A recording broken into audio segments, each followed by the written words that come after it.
Vamos a dejar ahí la Biblia abierta. Hoy vamos a detenernos en estos pasajes de las Escrituras y vamos a orar. Señor, otra vez oramos pidiéndote que nos guíes, pidiéndote que tu palabra nos enseñe lo que necesitamos aprender en esta mañana. En tus manos, pues, nos ponemos agradecidos por tu palabra, por tu siervo Pablo, que nos ha enseñado infinidad de cosas importantes para nuestra vida como cristianos. Señor, en el nombre de Cristo te lo rogamos. Amén. Ok, un evangelio, una misión, un salvador. Ese es el tema de esta mañana. No sé si ustedes han tenido la curiosidad de oír de las grandes infraestructuras que existen en el planeta, pero la verdad es que los seres humanos han sido muy hábiles para crear infraestructuras enormes.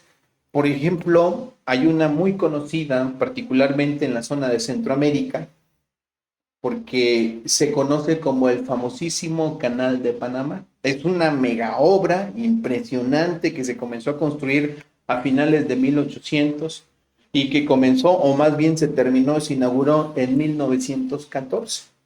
Este famoso Canal de Panamá que conecta tanto el Caribe como el Pacífico, o sea, por este canal se conecta dos océanos impresionantes que atraviesan por en medio de la Tierra y pasan por medio de la Tierra hasta que finalmente conectan el Caribe con el océano. Ahí las aguas se juntan justamente, pero fue una mega obra impresionante que duró varias décadas, muchos países intervinieron.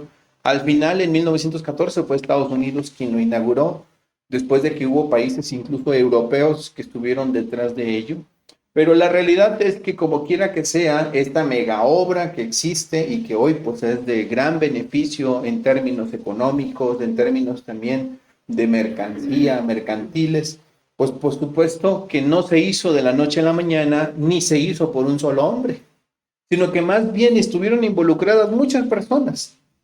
Grandes equipos de trabajo que estuvieron detrás de ello, involucrados, planificaciones, ingenieros, obreros, etcétera, etcétera, trabajadores de la construcción, muchas personas, muchos recursos se invirtieron para crear esta mega obra, que por supuesto es una obra de las más impresionantes en todo el planeta. Y todo esto, toda esta contribución, todo el trabajo que realizaron unos y otros se hizo con un único propósito en común: lograr conectar estos dos grandes océanos. Ese fue el gran propósito común del famoso Canal de Panamá, que hasta el día de hoy, por supuesto, insisto, sigue siendo una fuente grandísima, impresionantemente grande de ingresos económicos, de ingresos mercantiles en todo lo que es el norte y el sur de América. Por supuesto, conecta también a Europa, conecta los países de Asia, entre otras cosas, ¿verdad? Es como una interconexión allí en el planeta. Pero esto fue realizado por mucha gente. Ahora, ¿por qué digo esto, hermanos? Porque yo leía un artículo esta semana que me llamó la atención acerca de este asunto. Y me ponía a pensar y digo, es que así es el reino de Dios, como el Canal de Panamá. Bueno, no como el Canal de Panamá, pero más bien el reino de Dios es muy semejante, o ocurre algo semejante, porque de la misma manera, Dios llama a personas con diferentes dones y con diferentes misiones específicas. Mucha gente está involucrada en el reino de Dios. Cada uno haciendo una cosa distinta, pero todos teniendo en común una sola cosa: el evangelio de Cristo, una misma misión, que es el evangelio de Cristo, y un mismo Salvador, que es Cristo Jesús. Y todos de una u otra forma, no sé si ustedes se ven así, estamos siendo utilizados por Dios y hemos sido llamados y estamos siendo utilizados por Dios justo para que el reino de Dios siga creciendo. Y cada quien está haciendo su parte. Ahora mismo, a esta misma hora, les aseguro que en miles de lugares, en miles de escenarios, hay personas haciendo lo mismo que estoy haciendo yo ahora. Haciendo lo mismo que ustedes están haciendo en este mismo instante. Unos están predicando, otros están escuchando, otros están enseñando, otros están cantando, otros están alabando. Todo mundo está haciendo algo. De manera diferente, unos expresándose de una manera, otros hablando de otra forma, otros hablando en una lengua, otros hablando en otra lengua, pero como quiera que sea, haciendo lo mismo con el mismo único fin, con una única misión: que el Evangelio de Cristo crezca, que el nombre de Jesús pueda brillar en cada congregación, en cada individuo. Por eso es que cuando leía la historia que hay detrás del Canal de Panamá me pareció asombroso. Dije, ¿cuántos países no se involucraron? ¿Cuántos recursos? Es una mega obra que requirió el esfuerzo de muchos, que tuvieran todos un mismo objetivo en común. Y lo mismo, insisto, ocurre en el Evangelio, en el reino de Dios. Todos nosotros estamos contribuyendo de una u otra forma. Ahora, ¿esto qué tiene que ver con el pasaje? Tiene que ver mucho con el pasaje de Gálatas 2, del 6 al 10, porque nos va a mostrar este pasaje cómo el apóstol Pablo y los líderes de la iglesia primitiva, a pesar de las grandes diferencias que habían en las misiones que realizaban unos con otros, ambos estaban unidos en el mismo evangelio. La obra de Dios, aunque era diversa tanto en Jerusalén como fuera de Jerusalén, en donde estaba Pablo, solamente estaba centrada en el mismo Cristo y con una misma misión: la redención del mundo. Tanto los líderes en Jerusalén, las iglesias de Jerusalén, como las iglesias fuera de Jerusalén, estaban unidas en un mismo canal, en un mismo objetivo, en una misma misión: que el mundo conociera a Jesucristo. Y lo hacían desde distintos escenarios. Unos desde Jerusalén, unos cerca de la sinagoga, unos entre los judíos, otro entre los paganos, pero como quiera que sea, todos haciendo algo en común. Una misma misión. Por eso es el tema. Un mismo evangelio, una misma misión, un mismo Salvador. Todo eso era en común. ¿Me comprenden, hermanos? Y es tan importante que entendamos, mis hermanos, que la obra de Dios es, diríamos nosotros, diversa en su expresión, o se expresa de manera diferente. Hoy, por ejemplo, nosotros estamos aquí en una iglesia reformada. Eso significa que las iglesias no reformadas no son otra expresión de lo que Dios está haciendo también en otros lugares, no son otra expresión de cómo el evangelio también está siendo llevado a otras almas, cómo el reino de Dios se está llevando a cabo y cómo Dios está usando. Claro que son otra expresión. Por supuesto que son otra expresión. Y cada uno de los que participan en estas grandes misiones que tienen que ver con el reino se centran en Cristo.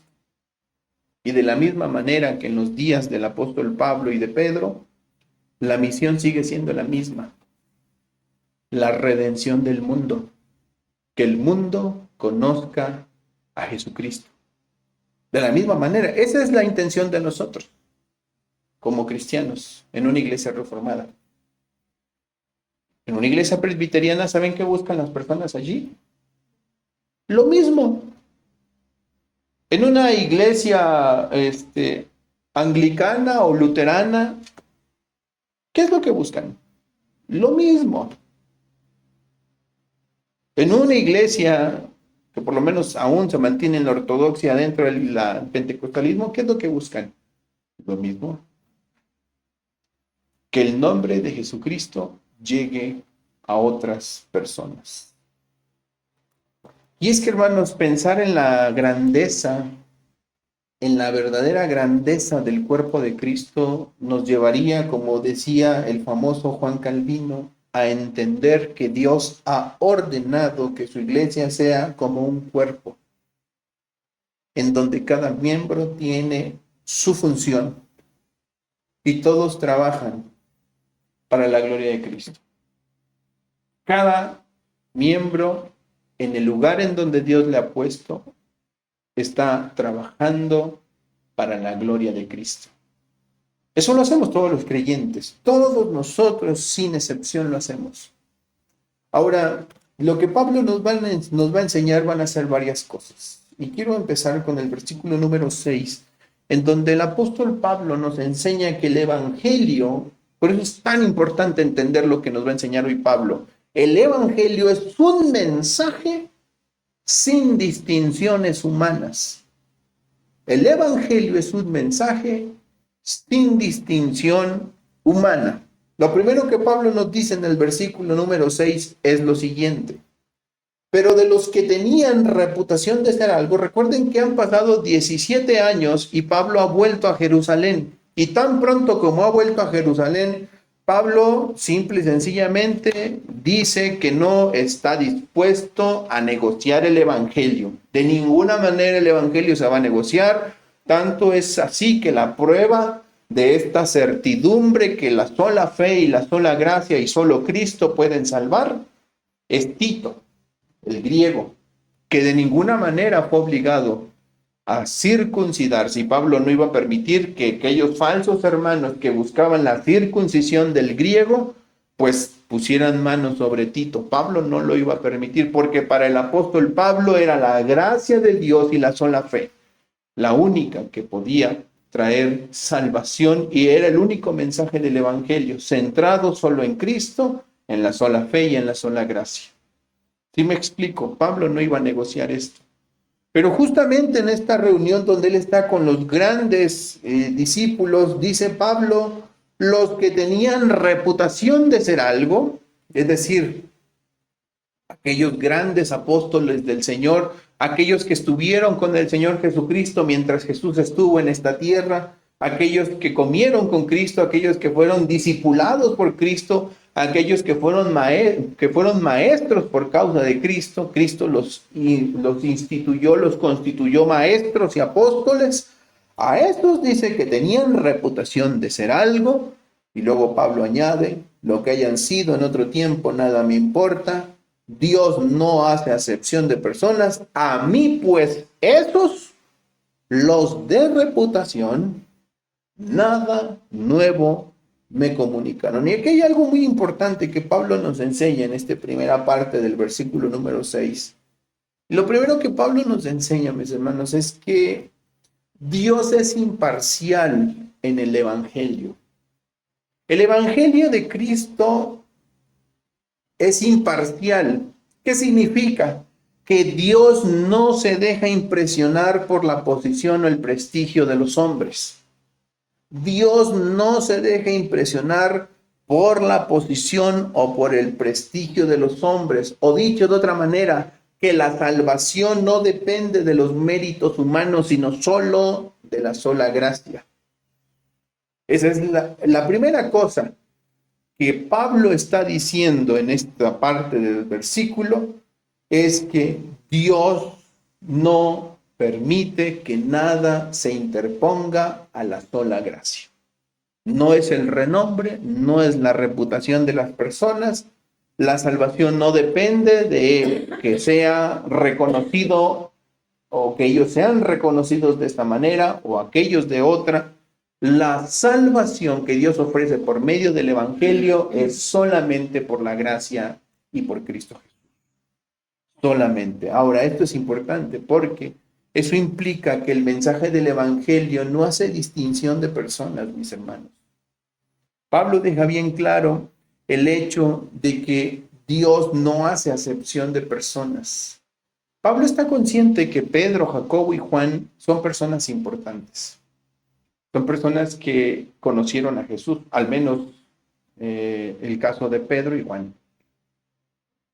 El caso de Jacobo, recuerdan ustedes que Jacobo, del que se habla en este pasaje, es el hermano de Jesús, no el apóstol que estuvo con Jesús. Al apóstol que estuvo con Jesús lo mataron tan pronto como inicia el libro de los Hechos. Recuerdan que fue decapitado.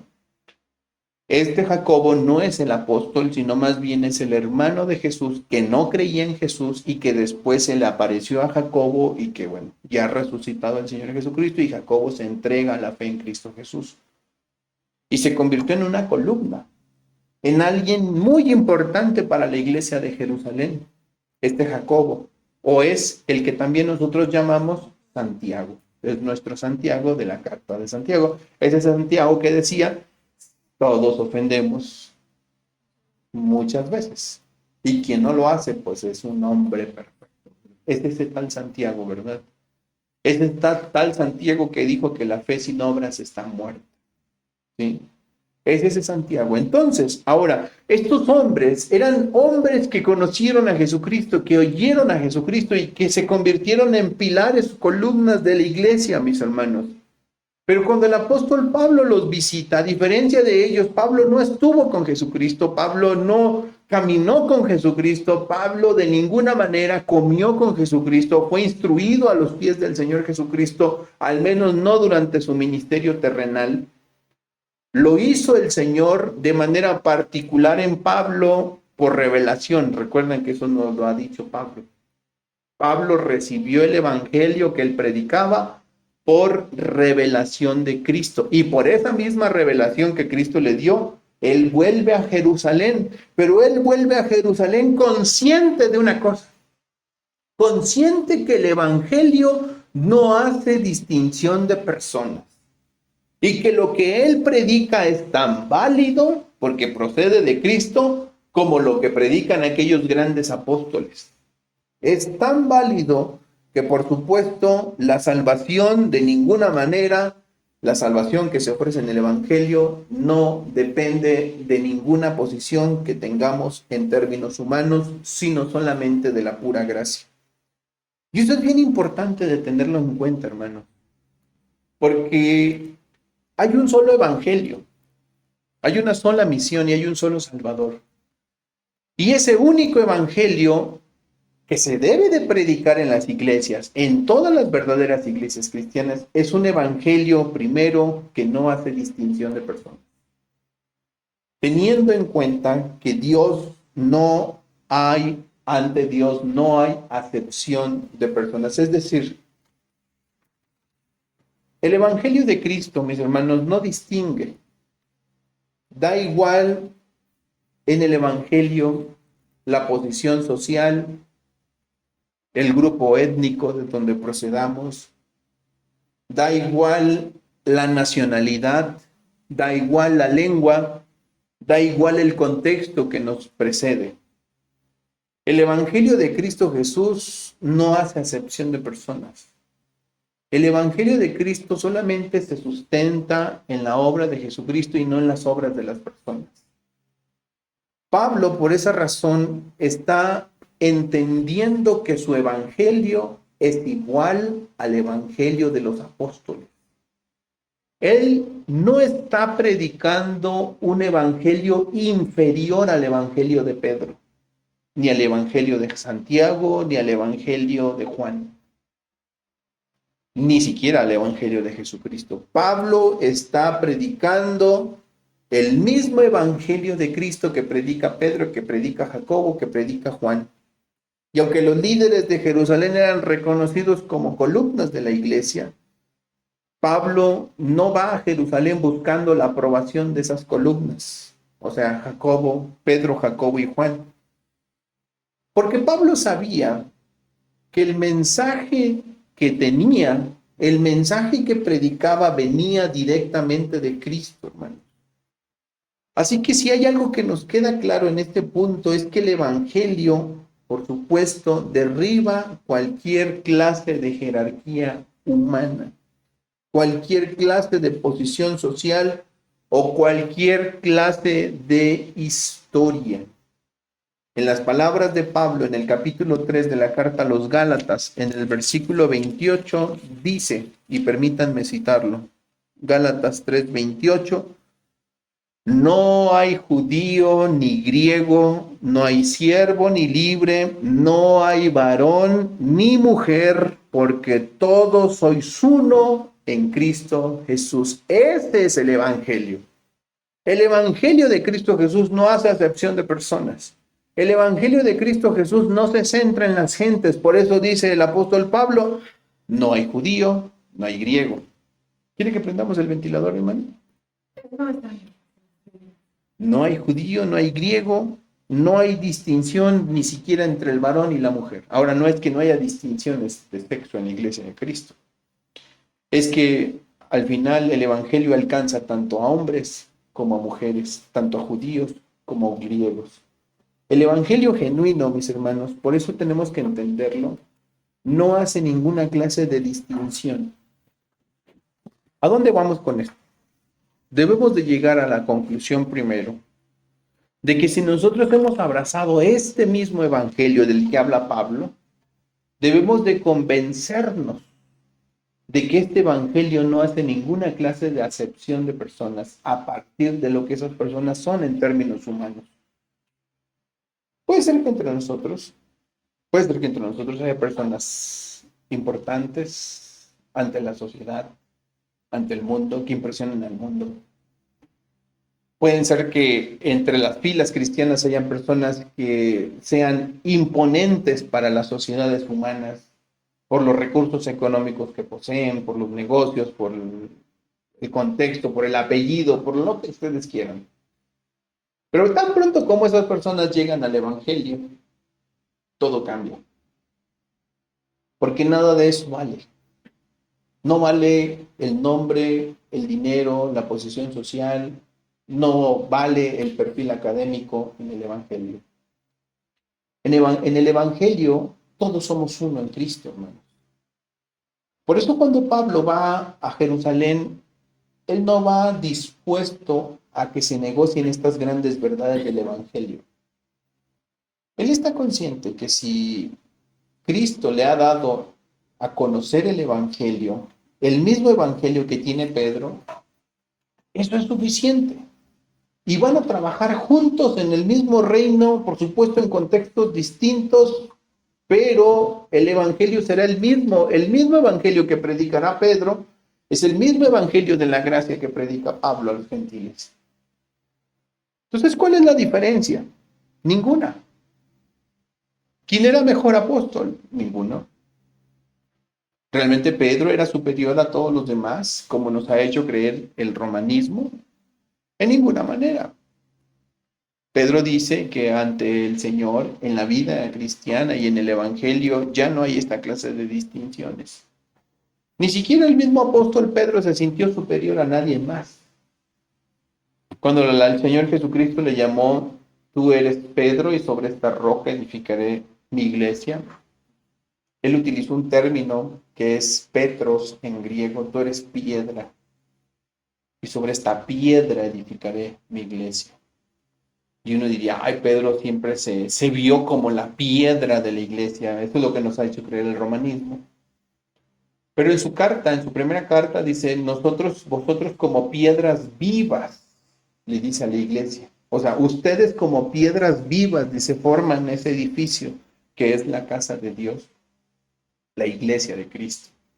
Pero él no tiene problema en verse como una piedra, pero no solo él, sino ver a todos los demás creyentes como piedras vivas. Eso significa, entre otras cosas, que Pedro nunca se sintió superior a los demás. Pedro nunca perdió del piso la idea de que por la gracia estaba allí, al igual que cualquiera de los hermanos en Cristo estaba ahí por la gracia del Señor. Y que el mismo evangelio que lo llevó a Cristo es el mismo evangelio que llevó a otros y que llevó incluso a Pablo, a Saulo de Tarso, a convertirse a Cristo. Pedro nunca se sintió superior a ellos. Y eso es algo que nos está dejando claro Pablo en la carta a los Gálatas. Pablo dice, bueno, ellos tienen un renombre entre las iglesias. A mí la verdad no me importa lo que hayan sido. Lo que yo sé es que ellos nada nuevo me han comunicado. El evangelio que yo enseño es el mismo evangelio que enseña Pedro. El mismo evangelio que enseña Juan. Es el mismo evangelio que enseña Jacob. Y no estoy dispuesto a negociar eso. Porque en el evangelio el prestigio de Pedro da igual que el prestigio que yo tenga como apóstol de los gentiles. Al fin y al cabo, tanto uno como otro estaban haciendo algo, contribuyendo en el reino de Dios. Y mis hermanos, esa es la humildad que se necesita en la iglesia de Cristo. Ser capaces de entender que la vida en el Evangelio nos lleva a una vida sin distinciones. Comenzará a cambiar, si estamos realmente dispuestos a entender esta verdad, va a comenzar a cambiar nuestra manera de vernos los unos con los otros. ¿Sabe por qué? Algunas veces en la iglesia del Señor hay problemas, porque nos vemos con recelo, nos vemos con diferencias. De hecho, Santiago es muy claro, en alguna ocasión dice, si a tu iglesia, a la congregación, entra un hombre con un anillo de oro y con vestidos lujosos, inmediatamente le dices, ven, siéntate aquí a mi lado. Pero justamente entra un hombre con vestido andrajoso. Y luego tú le dices, mira, tú siéntate aquí, al estrado de mis pies. Dice Santiago, ¿no pecan al hacer eso? ¿Están pecando contra ellos? ¿No están haciendo acepción de personas? ¿No están distinguiendo más a unos sobre otros? Y eso, mis hermanos, es contrario al carácter del Evangelio y es contrario a Dios. ¿Por qué Dios no hace distinción de personas entre nosotros? Porque no se trata de nosotros el Evangelio. El Evangelio no se trata de Pablo, ni de Pedro, ni de Juan, ni de Jacobo. El Evangelio se trata de Jesús, de la gracia de Dios, nada más. Así que da igual si lo predica un hombre o lo predica una mujer, es el mismo Evangelio. Da igual si lo predica Pedro o lo predica Pablo, da igual, es el Evangelio de Cristo. Mientras se centre en Cristo, mientras el mensaje sea Cristo, es el mismo Evangelio, es el poderoso Evangelio de Dios. Recuerden que el Evangelio es poder de Dios para salvación a todo aquel que cree, al judío primeramente y también al griego. No hay acepción de personas en el Evangelio, mis hermanos. El Evangelio verdadero derriba toda clase de jerarquías humanas. Nosotros como iglesia, al menos lo tratamos de procurar hacer.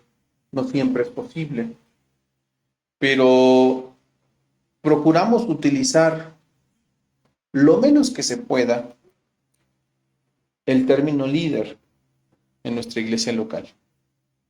¿Sí?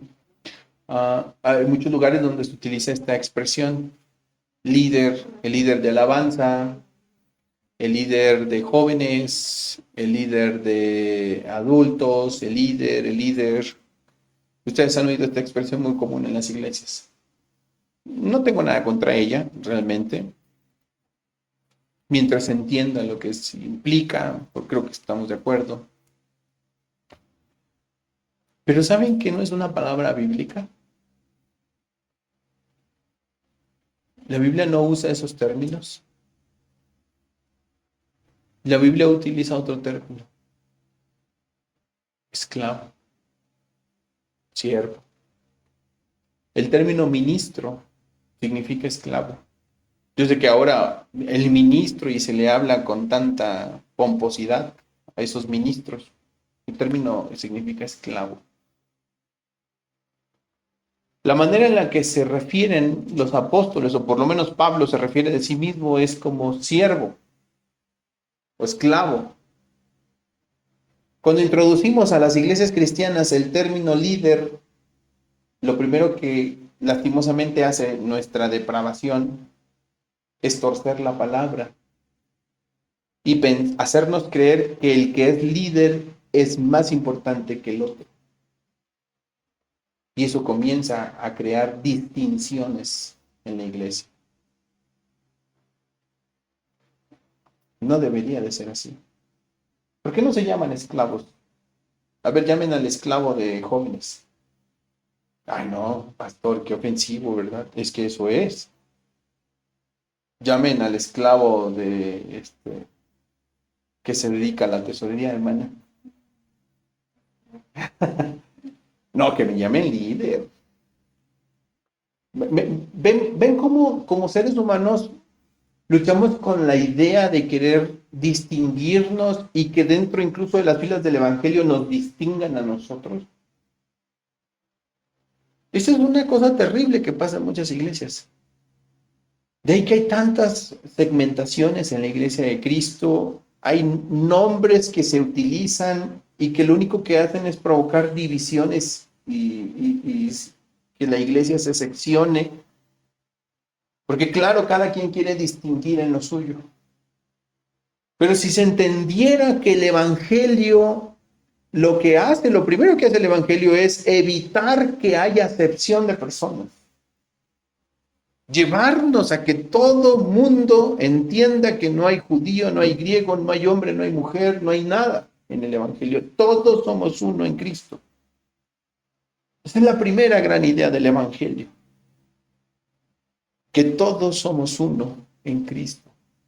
Pablo no piensa en que fue Jerusalén subestimado, o pensando que tal vez lo iban a ver de manera inferior a como verían a Pedro. Bueno, él sabía que probablemente había algunos que lo veían así, pero el propósito de Pablo al ir a Jerusalén era simplemente corroborar su mensaje, no buscar la aprobación, corroborar el mensaje, que el mensaje que él predica a los gentiles es el mismo mensaje que Pedro en ese momento histórico le está predicando a los judíos. Es exactamente el mismo mensaje, porque tanto los judíos como los gentiles necesitaban exactamente al mismo Salvador, al mismo Señor Jesucristo. Tanto los judíos eran personas necesitadas del perdón de Dios como lo eran los gentiles. Y el único que ofrecía ese verdadero perdón y salvación era el Evangelio de Cristo, tanto a los judíos como a los gentiles. Así que Pablo va bien consciente, mis hermanos, de que el Evangelio no hace acepción de personas, no hay distinción de personas en el Evangelio.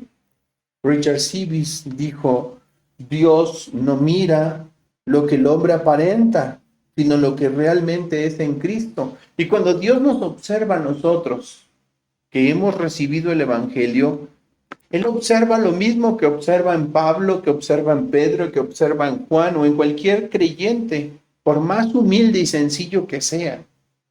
Eso Él observa a uno más que confía en Jesucristo.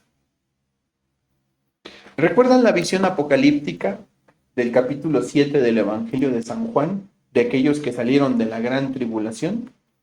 Dice la escritura que eran multitudes vestidas con blanco, con vestidos blancos y con palmas en sus manos. Ya se están acordando, ¿verdad? Y que todas estas personas, cuando el anciano le preguntaba a Juan, ¿de dónde han venido? Dice, tú lo sabes. Estos son los que han venido de la gran tribulación, dice. Y había gente de toda lengua, de toda tribu, de toda nación. Díganme una cosa, mis hermanos.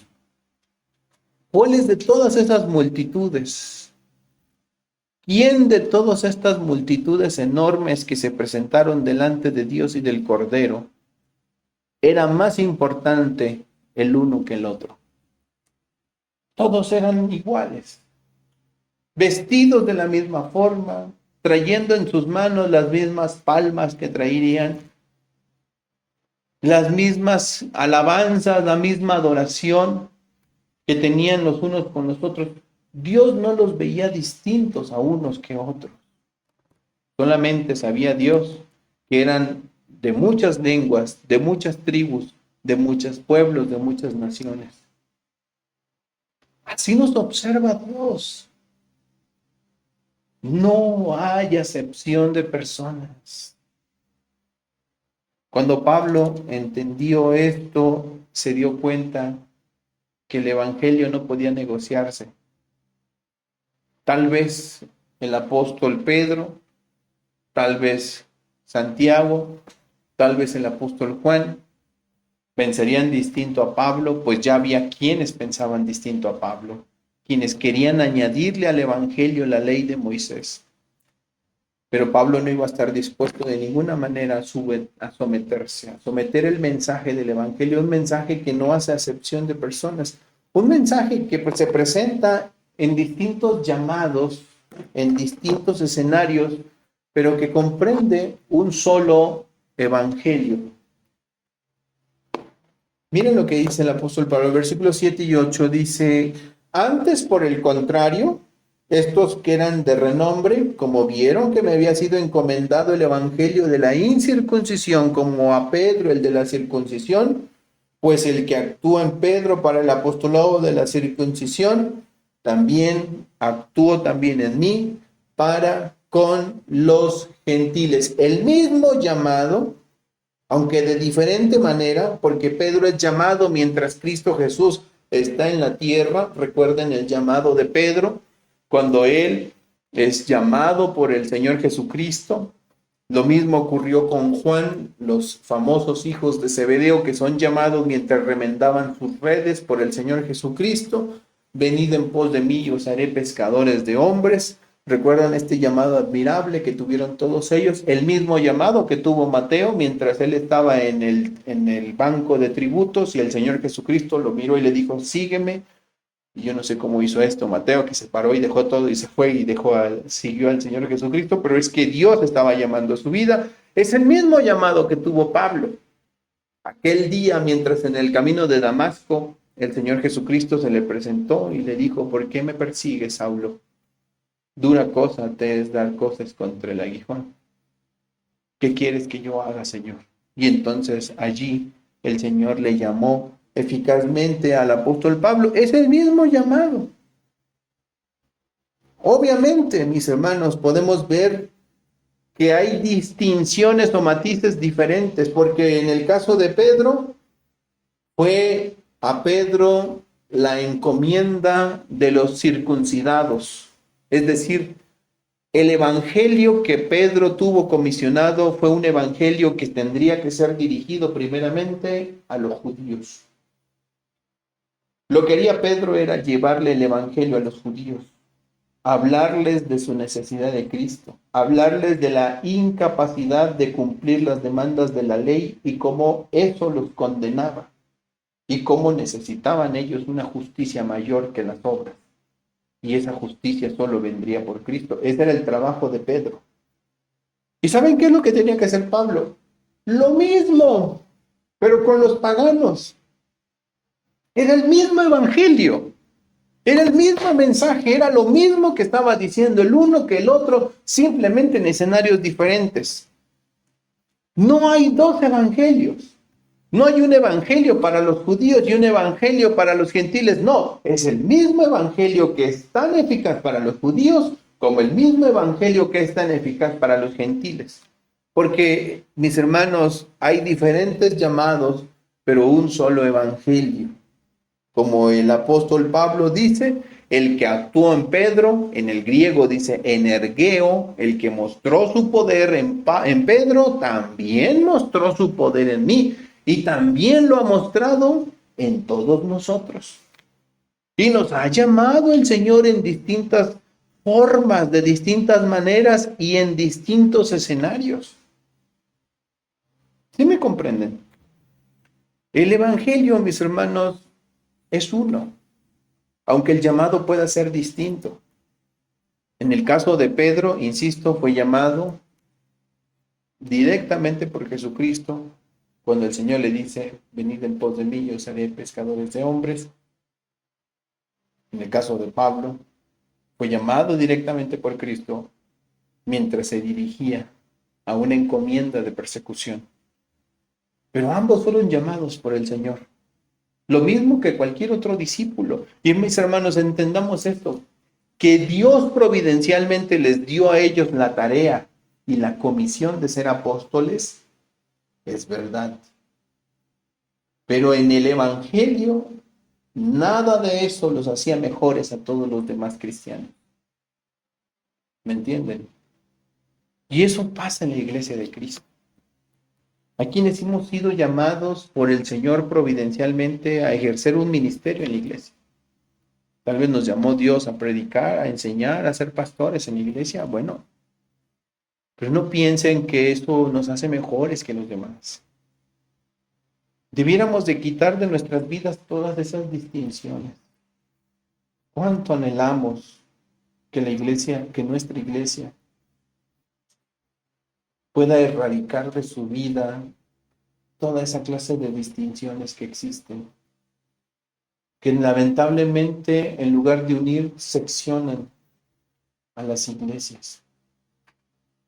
Y no quiero detenerme a hablar de casos específicos, pero es terrible cómo lastimosamente a veces los pastores se vuelven incansables, se vuelven los rock stars de las iglesias.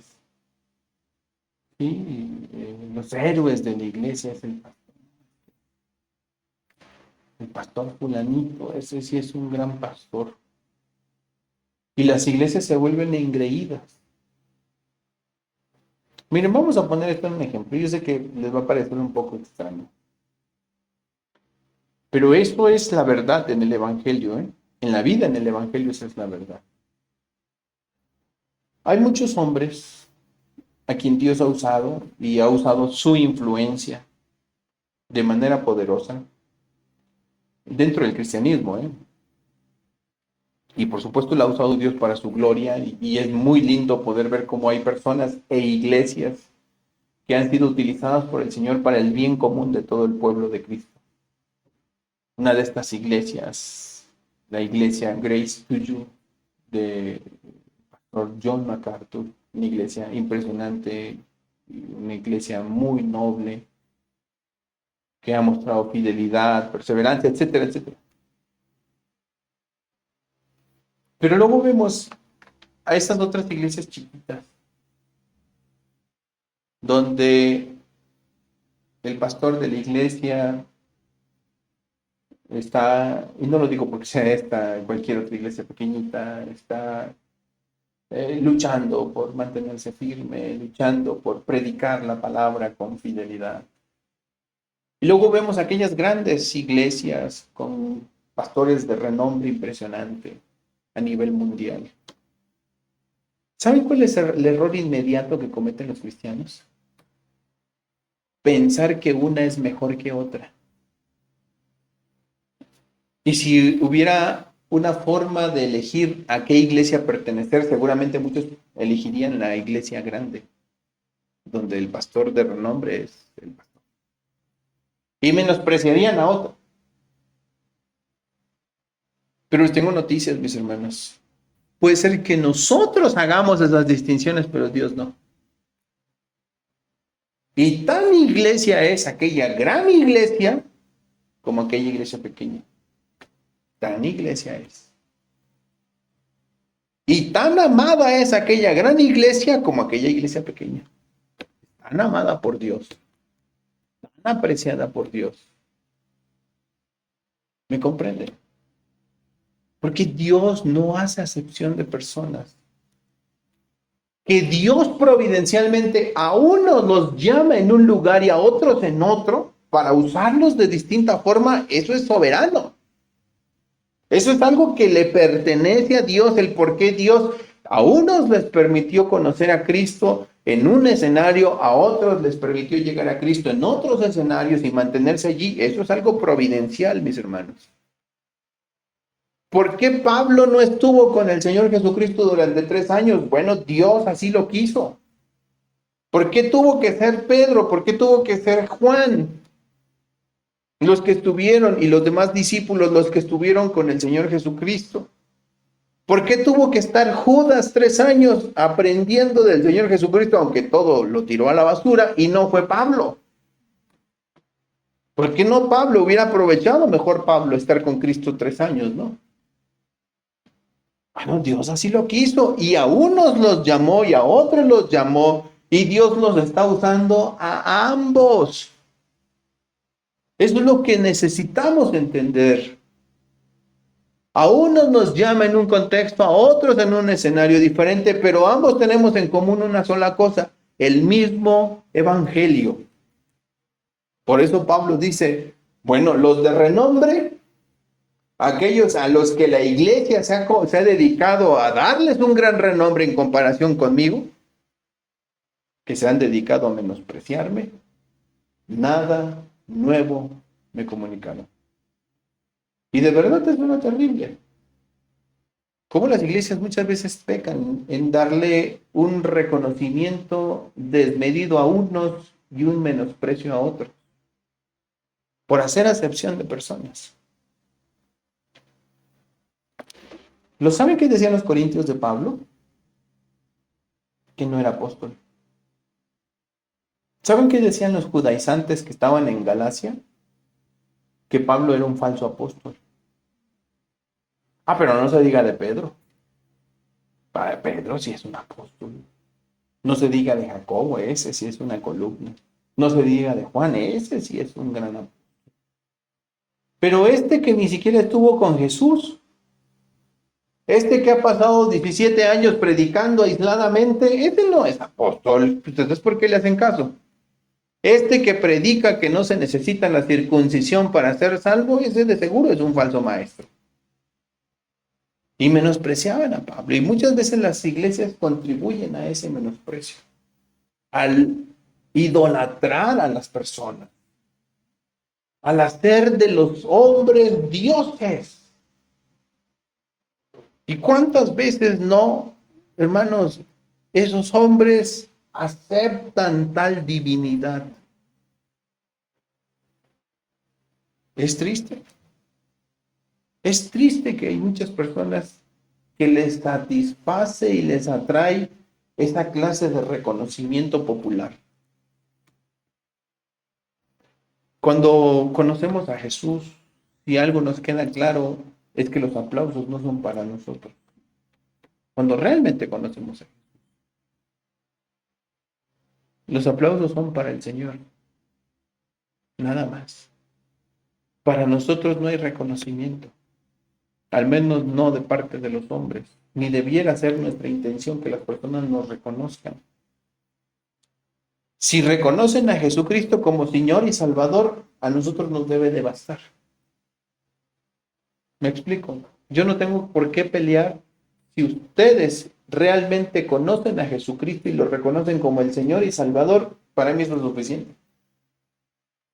Aunque a mí no me reconozcan, ustedes o cualquier otra persona como creyente. Digo, al final, mientras lo más importante sea que la gente reconozca a Jesucristo como el Señor y Salvador, eso es suficiente, hermano. No debemos de caer en el error de glorificar a las personas. No debemos de caer en el error de pensar que si algunas personas, tal vez por el contexto o por el perfil académico que tienen, son mejores que otros. No es cierto, hermanos, no es verdad. Miren, pongámoslo en contexto. ¿Quién era mejor apóstol? ¿Pablo o Pedro? Muchos judaizantes dirían Pedro, porque Pedro es el apóstol de los circuncisos. Bueno, académicamente, ¿quién era mejor? Nosotros sabemos que lo era Pablo. Pablo había sido instruido a los pies de Gamaliel con una gran instrucción teológica, entre muchas otras cosas que implicaría su contexto. Pedro era un pescador común y corriente, que cuando los fariseos lo vieron, dijeron, estos hombres son del vulgo y sin letras. ¿Cómo es que hablan de esta manera? Porque el mismo que obró en Pedro, el mismo que obró en Pablo, es el mismo que obra en todos los creyentes, mis hermanos.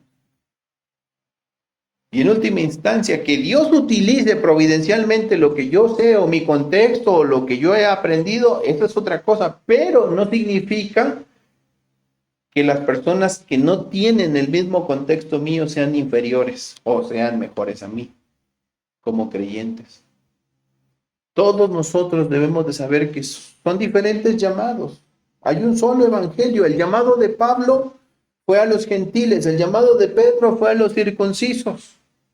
En aquel momento justo de ebullición en donde había tanta separación entre judíos y gentiles, en donde la cultura del primer siglo estaba tan dividida, el Señor puso a uno que predicara, a unos que predicaran a los circuncidados, o sea, a los gentiles, a los judíos, perdón, y otros para que predicaran entre los no judíos. Así de esta manera, todos oirían el mismo evangelio. Y saben una cosa, mis hermanos, escucharán el evangelio sin competencia. Dios estaba usando a Pedro entre los circuncidados, como usaba a Pablo entre los gentiles. Y no había ninguna clase de competencia. O como diría el apóstol Pablo, hay diversidad de dones, pero el Espíritu es el mismo. Hay diversidad de ministerios, pero el Señor es el mismo. Así que, ¿quién es mejor? ¿Quién es el mejor pastor que usted conoce? ¿Quién es el mejor líder, como le llaman las personas, que usted conoce? ¿Cuál es la mejor iglesia que usted conoce? Cada iglesia tiene su parte y Dios la está usando. Si es de Cristo, Dios la está usando. Si es una iglesia que teme a Dios y que predica el evangelio verdadero, Dios la está usando. Así sea en la gran ciudad como en la cima de una montaña, Dios las utiliza. Aquel que tiene un doctorado, una maestría en teología, como aquel que apenas ha entendido y que está creciendo en el evangelio, Dios lo usa poderosamente como usa uno y como usa otro. Eso nos queda bien claro porque, como William Perkins habría dicho, el evangelio es un tesoro que trasciende culturas, naciones, lenguas y es distribuido por la gracia de Dios a través de diferentes siervos. ¿Qué es lo único que nos hace comunes a los unos a los otros? Que somos siervos. Ay, pero aquel sí es un siervo, ¿verdad? Porque ese sí, de verdad, mira, yo sé que ese es un gran hombre de Dios, escribió como 50 libros. Bueno, Dios le dio facultades para hacerlo. Y de hecho, déjenme decirles una cosa, mis hermanos. Cada facultad que Dios nos da debe de ser usada con mayordomía. ¿Qué quiere decir esto? Si hay un hermano que no conoce, que apenas tiene un conocimiento teológico, ese hermano va a darle cuentas de su vida espiritual y de las capacidades que Dios le dio. Y si hay alguien que tiene un perfil teológico impresionante y credenciales académicas impresionantes, le va a dar cuentas de todo eso, sinceramente. A veces hay momentos en los que hay que detenernos un poco a reflexionar sobre esto. Recuerdo la primera clase que tuvimos en el seminario fue: lo que ustedes aprendan a partir de ahora los hace responsables ante Dios. Y le van a dar cuentas a Dios de todo lo que sepan, de todo lo que digan. Esa fue mi primera clase en el seminario. Recuerdo que era el prolegómena ¿cómo se llama? De todo el currículum del seminario. Y lo primero que nos dijeron, en este prolegómena, lo primero que les tenemos que decir es que a partir de hoy, todo lo que aprendan los va a hacer más responsables ante Dios. Y van a darle cuentas a Dios de cada cosa que ustedes digan. Y me puse a temblar en ese momento y dije, y todos nos miramos, los compañeros unos a otros, y dijimos, ¿y ahora? Pues ya estamos aquí, ¿verdad? Ahora tenemos que tener temor de Dios. Me explico, hermanos. Pero eso no significa que aquel hermano que procede de una humilde condición sea inferior a los ojos de Dios que aquel otro avesado. No es verdad. Todos somos siervos de Dios. Y el verdadero evangelio trasciende las culturas, las naciones, las lenguas, y en su gracia Dios lo distribuye por cada siervo, por cada persona, por cada creyente genuino que verdaderamente ama a Cristo Jesús. Y eso es algo que tenemos que reconocer nosotros de las demás personas. Debe de haber un reconocimiento de la gracia en otros, como nos dice el versículo número 9. Dice el verso 9 de Gálatas 2. Y como vieron que la gracia me había sido dada, al reconocer la gracia que me había sido dada, Jacobo, Cefas y Juan, que eran consideradas como columnas, nos dieron a mí y a Bernabé la diestra en señal de compañerismo para que nosotros fuéramos a los gentiles y ellos a la circuncisión. ¿Qué es lo que hubo en Jacobo, en Cefas y en Juan? Reconocimiento. ¿A quién reconocieron ellos? A Pablo, a Bernabé. Ellos se dieron cuenta que lo que predicaba Pablo era lo mismo que predicaba Pedro, era el mismo mensaje del evangelio que Cristo les enseñó. Pablo no estaba usurpando nada. Pablo no estaba haciendo otra cosa que obedecer a Cristo en lo que Cristo le mandó. Es decir, reconocieron que la gracia de Dios estaba sobre Pablo. Y esto es tan importante porque cuando reconocemos que la gracia de Dios está sobre otros individuos fuera de nosotros, hermanos, de verdad entendamos esta parte. La gracia de Dios no solo está en nosotros, está fuera también en otras personas. Eso divide, eso elimina cualquier clase de división o rivalidad. ¿Saben que nuestros hermanos arminianos no son nuestros enemigos? Sí lo saben, ¿verdad? Sí saben que los hermanos carismáticos no son nuestros enemigos, ¿verdad? Sí saben que los presbiterianos no son nuestros enemigos por ser paidobautistas. Sí saben eso, ¿verdad? Debemos de reconocer que fuera de nosotros, la gracia de Dios sigue obrando en otras personas, en otros lugares. Ustedes van a decir, ay, pastor, pero nosotros sí somos bautistas y sí somos reformados. Bueno, hay quienes dicen que los bautistas no pueden ser reformados, no sé si ustedes sabían eso. Y bueno, ¿qué tenemos que hacer? ¿Son nuestros enemigos ya por eso? No, no son nuestros enemigos. Tenemos que reconocer la multiforme gracia de Dios. Una de las doctrinas más severas, más terribles, y discúlpenme la expresión, más heréticas que han dañado tanto a la iglesia de Cristo. Lo platicaba con el pastor Jorge Rodríguez en una ocasión. Mi hermano es el presidente o director de el Legado Bautista Confesional y del Seminario Bautista Confesional.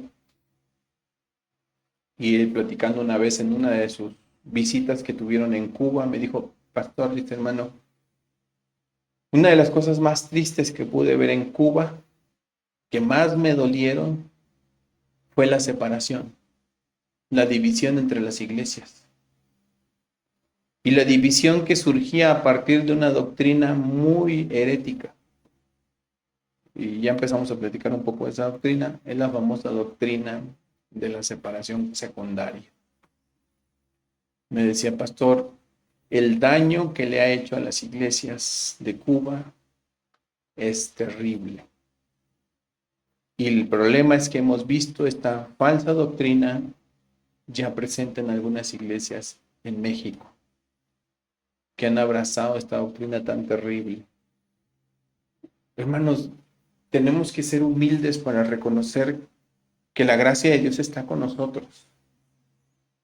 Pero también la gracia de Dios está con otras personas, en otros lugares, en otros escenarios. Qué difícil debió ser para Pedro, para Jacobo y para Juan reconocer eso, ¿no? Porque ellos sí que estuvieron con Jesús. Pero tener que reconocer que la gracia de Dios también llegó a Pablo, un perseguidor de la iglesia, debió ser muy difícil.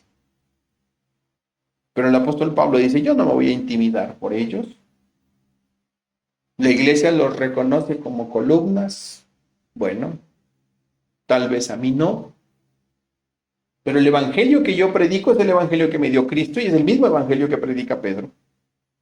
Y cuando los apóstoles de Jerusalén vieron eso, ¿saben qué sucedió? Reconocieron que el mismo Dios que trabajó en Pedro y en ellos es el mismo Dios que había trabajado en Pablo y en Bernabé. Y que el evangelio que predicaban ellos era el mismo evangelio que predicaba Pablo y Bernabé. Por eso dice el texto, al reconocer la gracia que me había sido dada. O sea, no es por Pablo, ni es por su intelectualidad. Es por la gracia que Dios le dio. Jacobo, Cefas y Juan, que eran considerados como columnas, nos dieron a mí y a Bernabé la diestra en señal de compañerismo para que nosotros fuéramos a los gentiles y ellos a la circuncisión. Es decir, hubo ese reconocimiento, hermanos, y así se eliminó cualquier clase de división, cualquier sombra de división. Reconozcamos que la gracia de Dios está presente en otros lados, eso va a evitar toda clase de divisiones. Yo sé que a veces nos sentimos los sabelotodos en el Evangelio y yo me lo sé todo, hermano. La gracia de Dios también obra en otras personas. Hay una tendencia moderna, se le llama biblicismo. No sé si ustedes han oído esto. El biblicismo insiste, es esta clase de expresiones que llevan a las personas a decir cosas como, por ejemplo, no, para mí nada más la Biblia. Yo solo en la Biblia.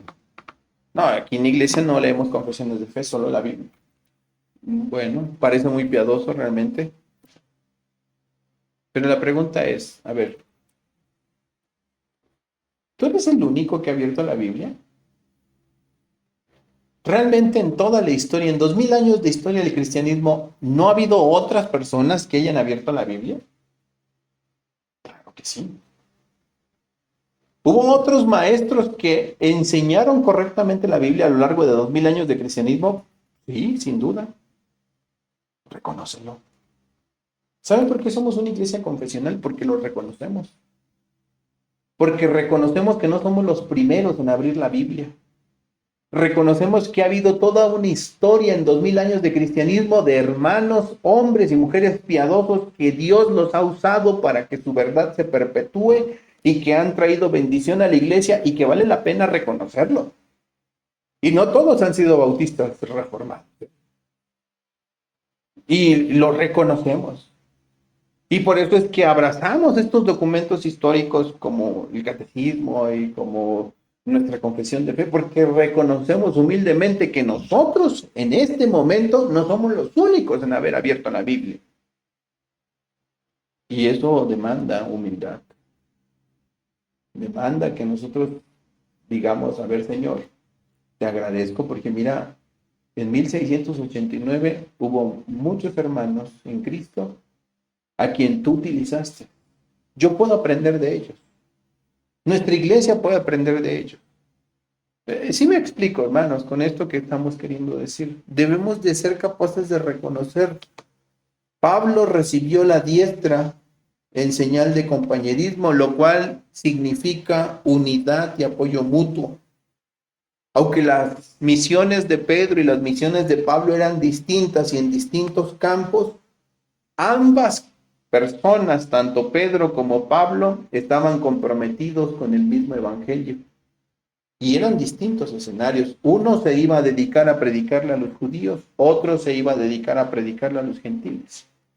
Ambos, simple y sencillamente, escenarios distintos, con un mismo evangelio, una misma misión y un mismo Salvador. No había nada diferente en ellos, hermanos. Cuando los grandes reformadores como Lutero, como Calvino, cuando Zwinglio trabajaron, ellos trabajaron en distintos contextos, hermanos. Pero la unidad que ellos tenían en sus métodos, perdón, no estaba en sus métodos. O sea, si ustedes leen a Lutero y leen a Calvino, van a ver una metodología completamente diferente. La unidad que ellos tenían no estaba en sus métodos. ¿Saben qué los unía a estos grandes reformadores como Calvino, Lutero o Zwinglio? El amor por la verdad. Era lo único que los unía. Y cada uno en escenarios distintos, ¿eh? Unos en Holanda, otros en Ginebra, otros allá por Alemania. Y cada quien fue usado poderosamente por el Señor. Métodos diferentes, pero un amor por la misma verdad del Evangelio, un compromiso por el Evangelio. Eso es lo que nos une, hermanos, a nosotros. Como el apóstol Pablo habría dicho también en su carta a los Efesios, somos un cuerpo, un espíritu, como también fuisteis llamados a una misma esperanza de vuestra vocación. Nosotros fuimos llamados a un cuerpo, a estar en un espíritu, y fuimos llamados a una misma esperanza de vuestra vocación. O sea, ¿de qué habla Pablo en la carta a los Efesios? De unidad. La iglesia del Señor tiene matices diferentes, sí los hay. ¿Nunca se han preguntado por qué no todas las iglesias son reformadas? ¿Por qué no todas las iglesias son reformadas? De hecho, la mayoría de las iglesias no son reformadas. Nosotros somos los raros en realidad. La mayoría de las iglesias no son, al menos en México, la mayoría de las iglesias, según la estadística del INEGI, son carismáticos. A nivel global, la mayoría de las iglesias a nivel mundial son bautistas, por cierto, según la estadística que se usó en el 2016. En Estados Unidos dice que a nivel mundial la organización más grande de iglesias evangélicas son bautistas. Así que hay más bautistas en el planeta que presbiterianos, que anglicanos, que otras denominaciones. Pero dentro de los bautistas no todos son reformados. ¿Sí me entienden? Y en México, por ejemplo, la mayoría, que somos más o menos como el 12% de la población mexicana, los evangélicos, la mayoría de los evangélicos no son reformados. De hecho, los reformados han de abarcar menos del 1%. Así que la mayoría de las iglesias evangélicas en México, del 12% que pertenece a la población de México, son carismáticos. Son carismáticos. Y allí están. Y Dios los puede usar. Y hay gente salva en sus filas, hay gente salva en sus filas, mis hermanos. Y hay gente que ama a Cristo Jesús, hay gente que ama a Cristo Jesús. Sí, lo hay. Y hay otras iglesias presbiterianas, pastor, sí, y entre ellas hay creyentes, sí los hay. Ah, pero es que aquella iglesia, ellos dicen que son luteranos y entonces, bueno, Dios también hace la obra en ellos. Y aquellos hermanos que son bautistas pero no tienen una confesión de fe, ellos también son creyentes, también lo son. Si han oído el evangelio verdadero, si se han arrepentido, han escuchado el mensaje y el llamado del evangelio al arrepentimiento y a la fe, y Dios los ha llevado a eso, por supuesto que son creyentes. Entonces, acéptalo, reconoce, reconoce esos matices que hay dentro del cristianismo. Pero pastor, yo me siento cómodo siendo bautista reformado. Bueno, síguelo siendo. Ámalo. Abraza las grandes verdades de nuestra fe histórica. Pero no te da derecho a creer que solo tú tienes la verdad. No te da derecho a creer que solo Dios ha obrado en ti y no en los demás.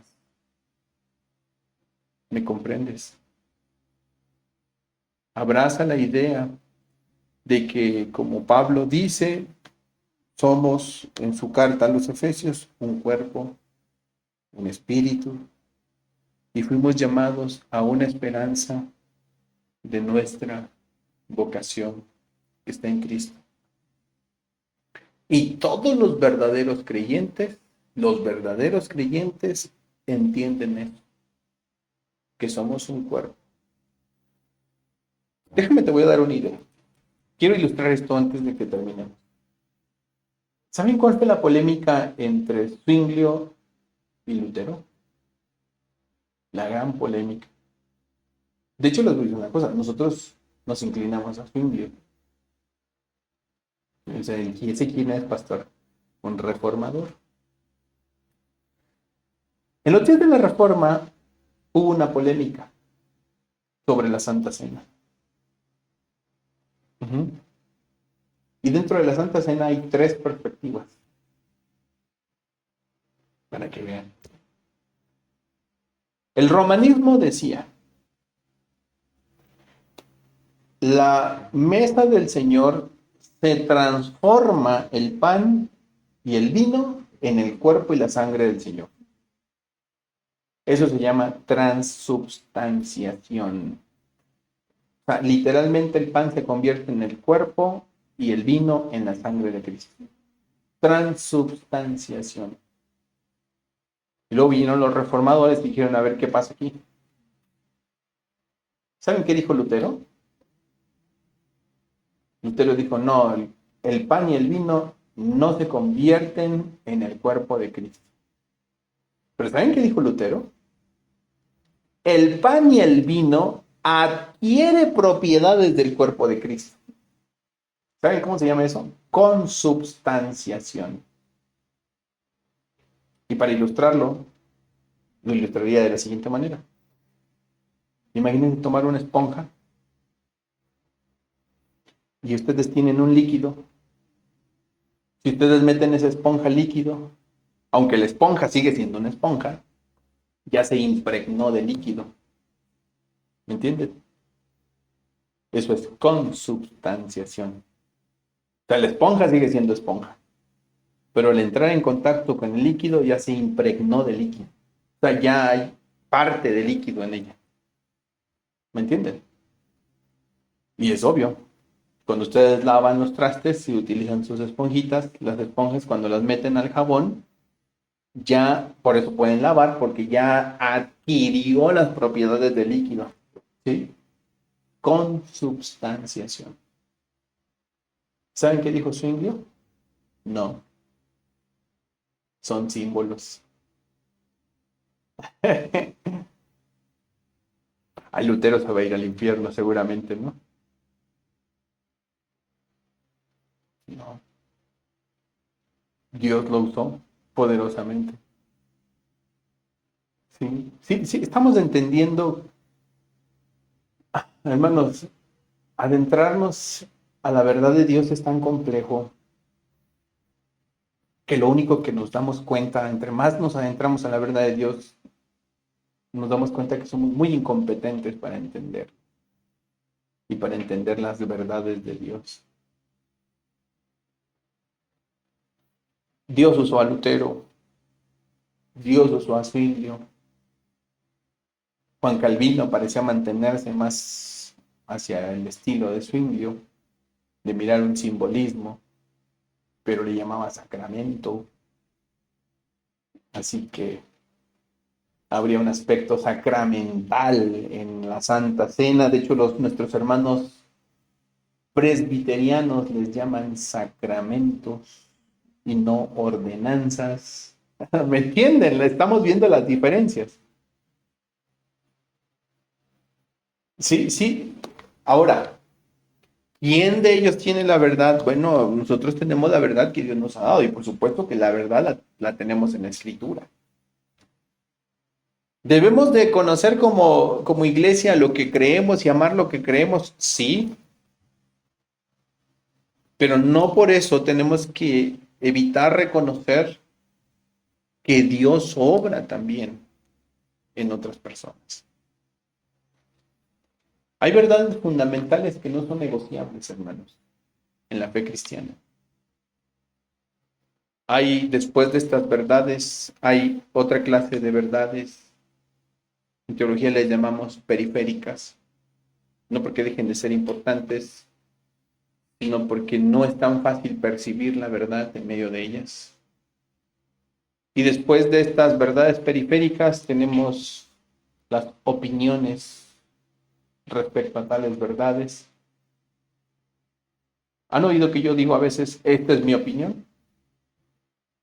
Esa es una opinión, no es una doctrina. Siempre soy muy cuidadoso yo al decir, esta es mi opinión. Esto es lo que yo pienso. ¿Sí me explico? Y luego después de esto hay otra categoría que se llaman dudas teológicas. Nadie sabe. ¿Me entienden? Hay cosas que solo Dios sabe por qué ocurren o por qué están allí. Dudas teológicas. ¿Saben qué de todas estas cuatro categorías es lo único que no es negociable? Las verdades centrales del Evangelio. ¿Cuáles son estas verdades centrales del Evangelio? Cristo Jesús es Dios. Dios es trino. ¿Sí? Cristo es verdadero hombre y verdadero Dios, etcétera, etcétera. Estas son las grandes verdades no negociables. Hay otras verdades que yo como bautista me inclino aquí. Un presbiteriano decía, pues yo hermano, lo siento, yo me inclino acá. ¿Me entiendes? Pero no me da derecho a mí a decir, a ver, tú, no, la gracia de Dios no ha obrado en ti. Obviamente el Evangelio es una verdad central. ¿Y qué unía a Pablo y a Pedro? El Evangelio. Ese mismo Evangelio que predicaba Pedro y Pablo. Así que, hermanos, la verdadera comunión cristiana, decía Jonathan Edwards, se basa en la unidad del Evangelio, no en la uniformidad de métodos. Eso significa que en una iglesia encontraremos matices diferentes, aún dentro de las iglesias reformadas, enseñanzas y matices diferentes. Concluyo con esto. ¿A dónde nos debe de llevar todo esto? A la práctica. El Evangelio no se queda en la iglesia, mis hermanos. El Evangelio se lleva a la práctica. Al final, en el versículo 10, Pablo dice que el Evangelio debe de ser llevado a la acción. Y una de las cosas más sencillas y más propias del Evangelio es llevarnos a recordar a los pobres. Dice al final, solamente nos pidieron, o sea, como los apóstoles de Jerusalén vieron que el mensaje de Pablo era el mismo que ellos predicaban, dijeron, pues no tenemos nada que añadirte, hermano. Lo que Cristo nos enseñó a nosotros es lo que Cristo te ha enseñado a ti. Lo que nosotros le enseñamos a los circuncidados es lo que tú le estás enseñando a los incircuncisos, que necesitan arrepentirse y creer en Cristo, que necesitan a Cristo Jesús. No hay otra diferencia. Solamente, dice, nos pidieron que nos acordásemos de los pobres, lo cual procuré con diligencia hacer. Así que, mis hermanos, esto nos lleva finalmente a recordar que el Evangelio es práctico. El mensaje del Evangelio debe de ser práctico. Hay un Evangelio, hay una misión, hay un Salvador. Y ese es el Evangelio que nosotros conocemos, pero tiene que llevarse finalmente a la vida práctica. ¿Vale? Que Dios nos ayude a pensar cómo llevamos a cabo lo que yo creo, cómo pongo en la práctica. Miren, podemos tener las credenciales que quieran tener. Hace poquito me mandaron por correo electrónico uno de los reconocimientos de uno de los estudios que terminé hace poco. Ahí lo tengo y si quiero me lo van a mandar, pero me van a mandar desde Argentina. Tengo que pagar los gastos de viaje y todo esto, ¿verdad? Y ya me va a llegar el documento y todo. Por lo pronto me mandaron ya las certificaciones. Ya, si el Señor nos permite, pronto puede venir algo más de lo que continuaba. Y digo, está bien, y ahí podemos ponerlo y lo vamos a colgar y todo. Y luego, ¿qué? Voy a ser mejor por eso. Voy a ser más importante por eso. Yo sé que en el mundo sí pasa. He llegado a casas de personas y tienen sus títulos, y entre más títulos tienen, por supuesto, personas más presumen tenerlo. Y ahí los tienen colgados por todo. Decoran toda la pared de las casas, ¿verdad? Los títulos. Está bien, digo, es un logro, es un esfuerzo, lo que ustedes quieran, no está mal. Pero en el Evangelio no pasa así. En el Evangelio entendemos, mis hermanos, que no hay diferencia, que el Evangelio nos debe de llevar, independientemente de los títulos que yo tenga, a la práctica. ¿De qué me sirve tener tantos títulos si en mi vida diaria soy cruel? Si en mi vida diaria soy indiferente a las necesidades de las personas que me rodean, de las personas que tienen una necesidad, ¿de qué me sirve tener una maestría o lo que sea allí en teología si no lo llevo a la práctica? Cuando hay otros hermanos que no tienen para nada ninguna de estas cosas y que están actuando con misericordia. No quiero caer en el pragmatismo, no quiero que se vayan inclinando al pragmatismo. Decir, vale más lo práctico que no. También el conocimiento vale. Ambas cosas son importantes. Pero lo que yo quiero que entendamos es que el Evangelio es una ortopraxis, es conocimiento de la verdad llevado a la práctica. Es eso. Que Dios nos ayude. Está bien que conozcamos. Está bien que podamos crecer en el conocimiento del Señor, sí, pero ¿a dónde llevo todo eso? ¿Me preocupo por los pobres, por los necesitados? ¿Soy compasivo? ¿Soy misericordioso? ¿Muestro amor? ¿Muestro misericordia a las personas que me rodean? Que Dios nos ayude a eso. Esa, hermanos, es la expresión práctica del Evangelio. Si no me está llevando el Evangelio a obrar así, ese no es el Evangelio de Cristo. Esta semana oí a John Piper y dijo algo que me pareció muy fuerte cuando lo dijo, y lo tuve que oír un par de veces, porque él decía que hay tantos teólogos que no conocen a Dios. Hay tantas personas que se pasan horas y horas estudiando teología y no conocen a Dios. Y yo me ponía a pensar y decía, Señor, no permitas que ese sea el caso mío, que conozcamos teología y términos teológicos y métodos teológicos, que no conozca, no te conozca a ti, no conozca a tu hijo. Ese es un temor mío. Que Dios nos ayude, hermanos, a entender que el Evangelio debe de permear nuestra vida hasta lo más sencillo, llevarlo a la práctica, ¿sí? Que Él haga la obra en tu vida y en mi vida, ¿sí? Vamos a orar.